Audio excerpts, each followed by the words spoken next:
All right, welcome back to another episode of Profusion, the Profusion podcast. Today we've got Laban Ditchburn here. Laban Ditchburn. Welcome, Laban. Easily the best attempt at an Australian accent I've ever heard in my entire life. Bravo. Easily the best attempt at an Australian accent in my entire life. Could I live there? Would I be okay there? That's a loaded question given a few political challenges in the world. But all those aside, Americans are really well received in Australia and New Zealand. I'm actually half New Zealand, but my accent is indicative of a refined Australian. Because if I sound like a real Aussie, I'd probably talk like a bloody bogan, and I'd be drinking 4X and swearing and spitting and beating up my missus wearing a tank top. A Kiwi? My mother was from New Zealand, where I spent my formative years, first half of my life, really 20 years, and moved to Australia and to Melbourne, Australia when I was 21, and left there in 2021. So equal parts of my life in both countries. So I sound a little bit different compared to your typical Australian or your typical New Zealander. Where is the I can't do it. Where is the world's best courage coach right now? My wife and I are in Medellin in Colombia. Medellin. Oh, wow. I've heard good things about Medellin. Spectacular place. A real accidental find. And we won't be here forever, but it'll be one of those places that I would love to buy a property and have it as a place to go. Incredible people. The environment, super green and lush. It was where Pablo Escobar was based back in the 80s and 90s and was voted the most dangerous city in the world. And the suburb that I live in, which is called Laurales, was voted the coolest suburb in the world for 2023. So, and that was before I got here. So it wasn't my doing. You were attracted to it. Well, you helped you helped magnify it maybe. We ended up here because my wife's visa was rejected to stay in the United States. We were in Tampa, Florida last year. Oh. And my wife's Russian. She's an Australian citizen and a Russian citizen, and we found out that they rejected it because of her Russian heritage. So, we just took that as a sign from the universe that we were needed elsewhere and ended up in Medellin. We've been here 4 months, so we love it. And that's a quick flight from Miami, right? I think it's maybe 2 hours, if that, yeah. I've heard good things. I heard it's beautiful scenery, great food. I've heard amazing things about Medellin. So. Yeah, Colombian people are special, really, particularly in Medellin. So if you go to Bogota, they're a bit more cold. Medellin's got about 5 million people and really haven't encountered any issues at all. It's not the dangerous place. Unless you're a reckless drug abuser, proliferating the sex trade, you're way more likely to end up on the wrong side of something. But if you're clean living like I am for the most part, you dodge most of those bullets. Right. You said clean. So I haven't completely finished your book yet. Bet on you. But I don't know. How did anybody let you publish this? Self-publishing. I'm reading this book. I'm like, this guy is just a troublemaker. And he wrote it all down. And you know what? I'm not going to lie. I haven't laughed at a book in a long time, probably 5 years. So I'm like, this is hilarious. And then you do the lessons at the end. So I'm like, all right, good. There's a lesson, a couple, there's no lessons. But, it's hilarious. The only book I laughed at prior to this, and this is a compliment, was Living with a Seal by Jesse Itzler. Have you read that book? I have, yeah. Now, I laughed. I did laugh a lot more than that one. Nothing personal, but I have not laughed since then while reading a book, like for real. So I can't believe somebody put this information into a book. So I think it's hilarious. I thought it was hilarious. Well, I don't know what to say, Andrew. I really appreciate that a lot. When you write a book, if you're doing it for the right reasons, which whatever that is for you, but for me it was to share publicly my vulnerabilities so that no one could ever hold them against me. As in, if I ever decided to run for politics, they could say, "Hey, well, Laban did this and he did that." I'd be like, "Yeah, it's all in the book already." And Right. but also to break down a barrier of shame around allowing other people to feel a bit more normal about the shenanigans that they'd gotten up to. So, like, hopefully, I don't know what your background is, but if you've gone through anything that correlates with what I share in the book, and it's all true, it's all verifiable. If you read something and you don't feel quite so alone, then that was really one of the major goals for it. So, when you go through whatever I've gone through and have had some success on the other side of it, the universe kind of taps you on the shoulder at some point and says, now is the time for you to give back and to share this powerfully. And if you put everything in it, then it gives context. And context is a hell of a drug.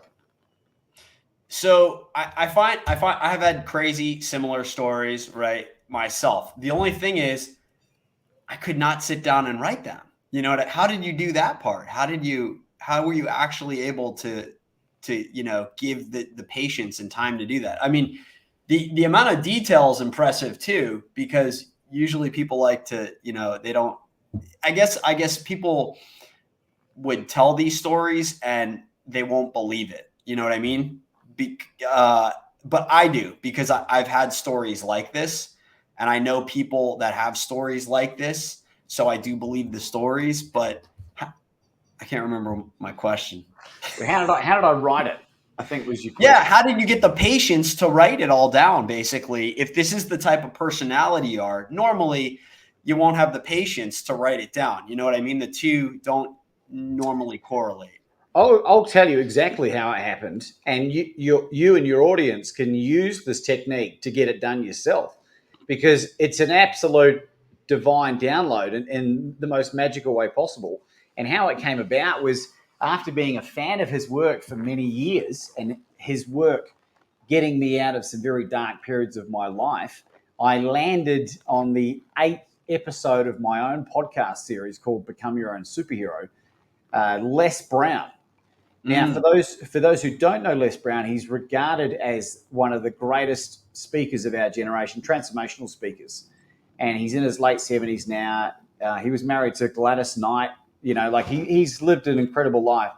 And, get on YouTube after this and just punch Les Brown into the browser and you'll have a phenomenal day. But right. I invited him onto the podcast when I had 10 subscribers, Andrew. And this is when I was back in Melbourne. This is in mid-May 2020. So we're in the middle of the lockdowns. Melbourne, Australia, was the most locked down city in the world before China. And we had curfews. We weren't allowed to do anything.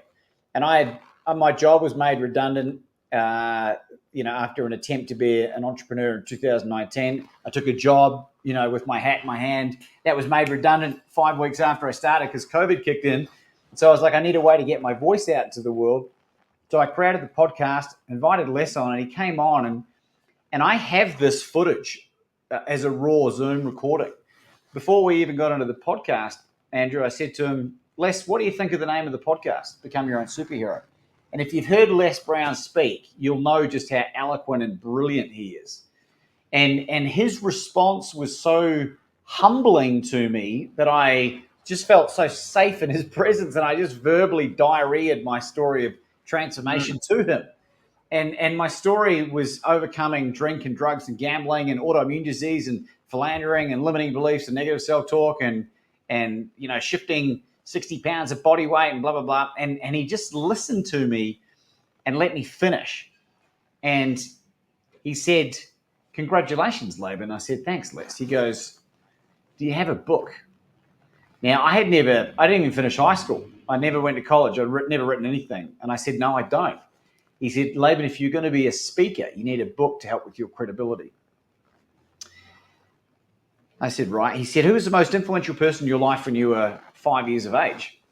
And I was completely sideswiped by this, Andrew. I'd never heard this question before. And I was like, thought about it for a few minutes and was like, it's my mum, who I had a very, very dysfunctional relationship with at the time. He said, well, what attributes did you get from your mother? And I was like, man, she was like loving and unconditional and spiritual. And he's writing all these things down, Andrew. And he looks up to me when I finish speaking and he says, Laban, this is a God moment. He said, I'm going to show you how to monetize your purpose. I swear to God, for the next 10 minutes, he reads back to me the blueprint for this book he wants me to write called Bet on You, because I was a pathological gambler. He said, Laban, you're going to write the book. You're going to turn the book into a keynote. You're going to turn the keynote into a 3-day retreat. And even if you stuff this up, you're going to make 6 figures in the next 12 months. And I'm going to interview you on my social media platform that had 4.5 million followers. And, Laban, I'm going to write the foreword to your book.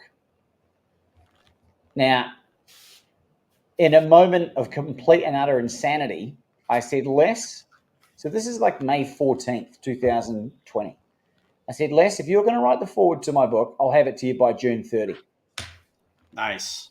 And I don't know where that came from. I can only assume, like I said, divine download. And I gave myself this deadline, never having written anything. And in 6 weeks, I pumped out 33,000 words of the first draft and delivered it to Les's inbox as promised and completely changed my life in the process.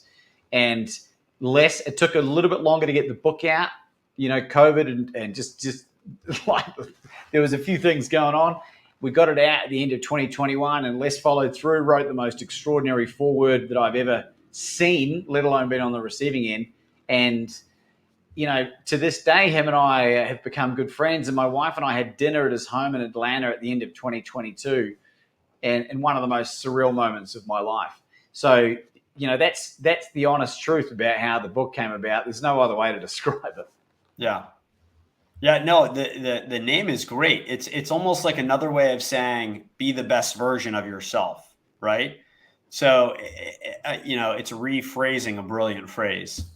And so you mentioned pathological gambler, addictions. So I've done 89, I think 90 episodes. I haven't talked about that at all, but and I know you go through that a lot, and that's where a lot of these stories come from.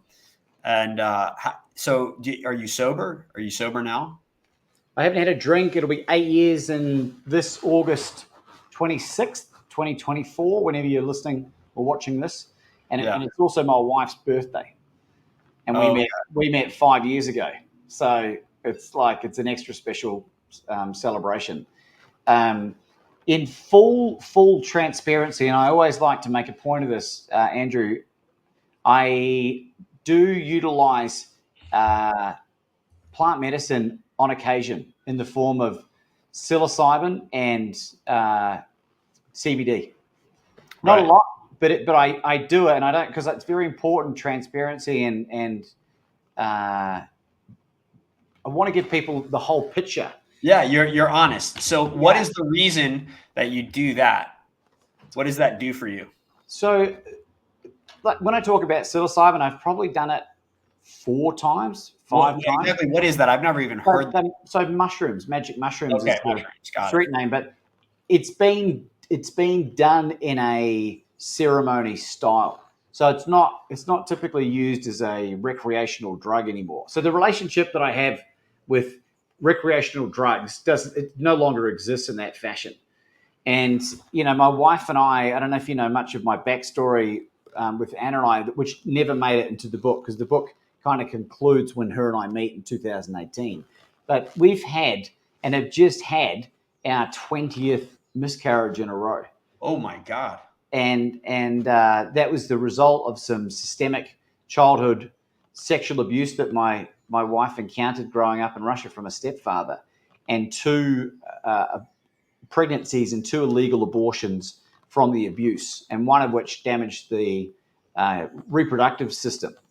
Now, the reason I tell you that, I'm not sharing that for sympathy, is that it provides very important context. So Anna and I have done and tried just about every modality to try and make this baby, some of which included doing clearing intergenerational trauma and inner child work and medical grade MDMA and psilocybin in an attempt to try and help include another modality to make this baby. Well, the byproduct for me doing that was incredible breakthroughs in forgiveness and rewiring of neurons that have made me able to be more calm and more accepting. And, I did a lot of damage to my body abusing it with drugs and alcohol and porn and gambling and everything else in between. There's a lot of value, depending on what your situation is, in exploring all kinds of plant medicine based scenarios. And medical grade MDMA, ketamine therapy, a lot of these are being used for a lot of the military vets who are suffering PTSD. Well, I didn't see any action, but I have had PTSD from some of the things that I did to myself or have been on the receiving end of. And I share that from a place of strength. But, I was just watching an interview the other day, Sean, I think his name's Sean Ryan. He's got a big YouTube channel. He's a former Navy SEAL. Right. And he was interviewing a guy talking about doing Ibogaine, which is very popular for some people to do it and then lose any addictive personality trait at all. And so I'm very open-minded. I'm not looking at drugs in the same way. I'm looking at them as more like natural therapies and using. So how often are you doing those? So I hurt my back doing a very heavy leg press when I was in Tampa last year. Like couldn't get out of bed. So rather than take Tylenol for 2 weeks, I took CBD or Delta 8 and Delta 9. So there's a few different things you could take instead of the pharmaceutical version. Mm-hmm. And as a result, it achieved the same pain relief minus the damage to the gut and all the other crap that's in there. So I take them as needed.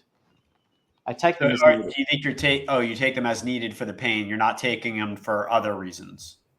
So psilocybin, if you haven't done it before, it's quite hard to explain. But it done in the right environment with the right meditative state and music is an incredible healing. Can be a very incredible healing modality. You would have heard countless people do ayahuasca, for example. Right. Have you done that before? I haven't done ayahuasca, and they talk about ayahuasca as one of those things that calls you to it. I haven't been called to it yet, but I have been called a couple of times to do these psilocybin journeys. And every time I've done them, they've given me a lot of clarity and ideas and inspiration on, the next step. My relationship with addiction through my journey, as I detail in the book, is I lost any interest in the escapism component of what made me blow all of my rent money, what made me drink until I couldn't drink anymore, what made me put as much cocaine up my nose as I possibly could, So I don't have any cravings or miss things like recreational drugs or drinking. And that's something that a lot of people don't get to experience, particularly if they rely on 12-step or, some of these programs, which I have no problem with. But for me, it was a lot easier not to have to worry about even thinking about it, Yeah, so, I was in treatment, and a lot of these people that I went with died. They're dead because of, they relapse and they do drugs and they mix them incorrectly, or they do too much, or they drink too much. Were you in treatment ever? No? No, I was able to reverse engineer my reason for escapism. And what I mean by that is to this date, roughly, Andrew, I think I've read more than 700 books in the last 6.5 years, 7 years. That's a lot of books. It's a lot of books. After reading one a year, I wasn't a big reader beforehand, but right. When you read that much, and a lot of that's had to do with the guests that I've had on my own show, out of respect, I like to read their books. And, I greatly appreciate the fact that you've gotten through most of mine. It means a big deal to an author, but I got to a point of understanding where I could see the behavior that I was exhibiting and how to make adjustments on it. So I'm not saying I've got it all solved and all figured out, but for the meantime, despite what my wife and I have gone through, I've never once gone and hit the bottle or put a bag of cocaine up my nose or whatever. Like, no interest. No interest. But it sounds like you redirected your addiction, right? So you're an addict. I'm an addict, right? I was addicted to drugs and alcohol, unfortunately, and I had to stop. And I redirected it towards other items, right? It's, coffee is an addiction too, in my opinion. Working out is an addiction. You know what I mean? Reading is at least they're positive addictions. They're somewhat healthier addictions than unhealthier addictions. So yeah. Well, just on that, Andrew, in the interest of being totally 100% transparent, like Anna and I had to flee the lockdowns of Australia because of the medical mandates, right? With whatever your opinion on that is. We did it on no money, all the while managing these miscarriages. And that scenario of that accumulation of stress would be enough to break anybody. The worst I've done is binge eaten ice cream. Do you know what I mean? Yeah. But even that for me is the next thing that I'm working on. And thank God my wife is a powerful hypnotherapist who has all the skills and the resources. You might be wondering, well, if she's so bloody good, Laban, why hasn't she done it yet? She's waiting for me to ask for the help. Mm-hmm. And that's we've had a couple of sessions already because I'm not physically looking and representing myself in the manner that I want to. And some people might say, just go easy on yourself, Laban. You've overcome all this other stuff. Well, I have very high standards for myself, like Jesse Itzler. And, you talk about David Goggins. He's the guy that got me running ultra marathons. But right, like, it's out of integrity. And this is one of the things that's really important to me, Andrew, is that like there's so many incredible, influential people out there. And I've come to meet some of them, and a few of them are living completely out of alignment. And I don't want to be that person. I don't want, there's no need. There's no need. I want you to have these pec muscles, baby. Come on, in 1 year. I'm getting back into it. It was challenging to run when we lived in India for 3 months last year. There is nowhere to run where we lived. You're like a nomad, huh? So have you had success with your wife and her pregnancy, or have you had anything? So I don't know if you've been married, actually. We got married in 2022 in Las Vegas. We've been together 5.5 years now. We haven't had any kids yet, but the gift of adversity, as I talk about in the book, is the knowledge that we've acquired through this process of going through so much loss. Because I've been forced to step out of my knowledge zones to find alternate therapies, and we've learned about things like dry fasting and getting spiritual shamans to clear away intergenerational trauma and do all these things that have made my own skill set infinitely better. So I can serve and help other people at a much higher level than I had if we'd had the baby on the first attempt, And if the universe doesn't have it in its design for us to have this baby, naturally, if it's not IVF, if it's not surrogacy, then I'll go and steal a child off the side of the road in Mexico and we'll have our own little bambino. But the human trafficking people are listening, right? No, don't do that. But yeah, we'll probably do it the legal way. Don't want to ruin someone's day. But you are in Medellin, so I mean, you called it Medellin. Medellin, is that so? There's two pronunciations. If you go to Spain and you say, I'm going to fly to Barcelona, that's how it's pronounced. But if you are a Westerner, you say Barcelona, but they say Barcelona. In Medellin, it's the way that so it's Medellin. It's pronounced apparently Medellin. Yeah. I always thought it was Medellin. Yin. I think you could do both. Right. Yeah, there's no hard and fast, but I think people from Medellin call it Medellin. So what's next for Laban Ditchburn? So we will more than likely head back to Australia later in 2024. And is eligible for free IVF in Australia and Russia, we think. And I have a part of my family, a younger brother, and he's got 4 under 8 over there that needs some help at the moment. So we'll go back there temporarily. We'll try to get another visa for the United States. But I'm very blessed. I can work anywhere with the work that I do. So it doesn't matter. I can see myself living in 3 different places in the future rather than being tied to one place. Now, that may change, obviously, but it's, I've been to 35 countries, lived in 7 now. I love what seeing other cultures and communities gives me from a knowledge point of view and from a perspective on life point of view, So, Tell Americans what the rest of the world thinks about Americans.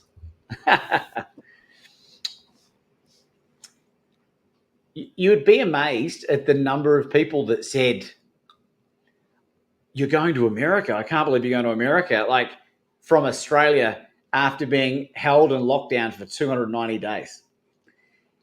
What I think it is, for anyone that just gets their media from the mainstream, they will typically have a very negative idea of America.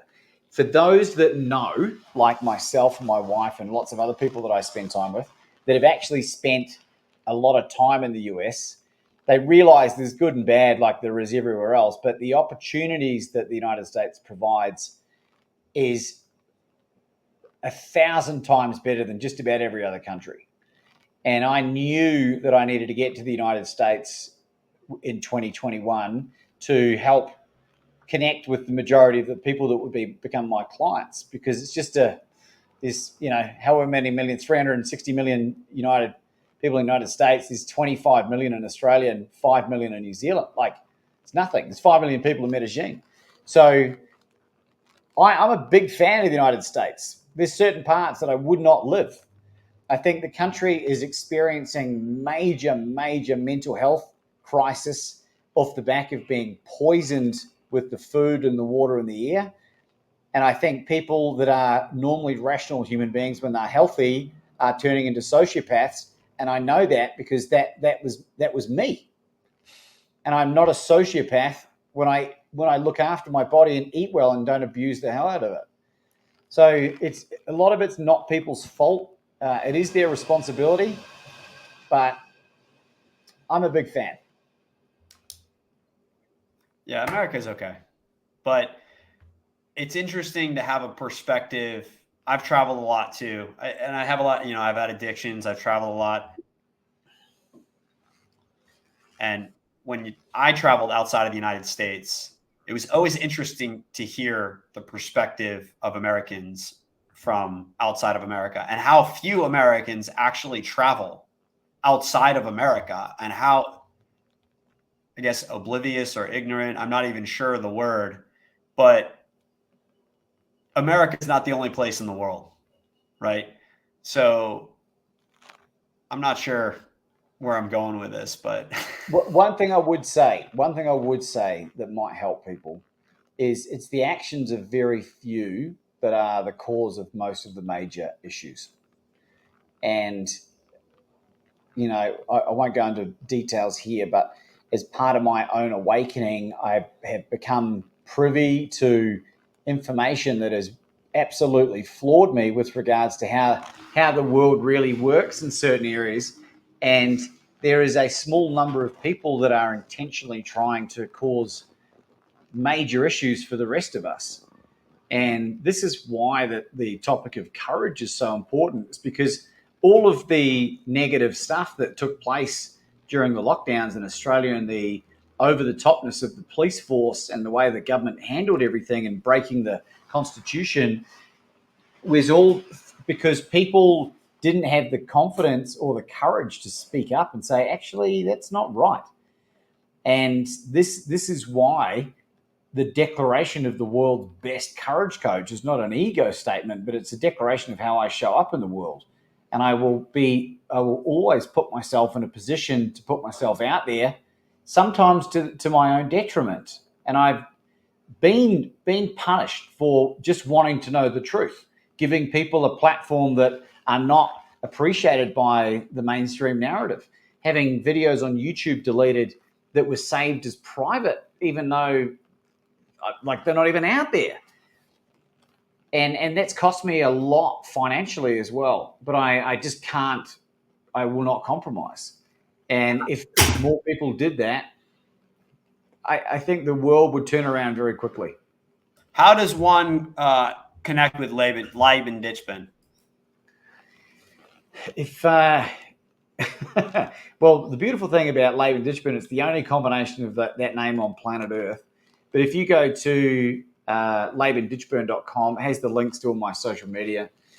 And Instagram's a place that I'm pretty active as well. Just Laban Ditchburn, one word.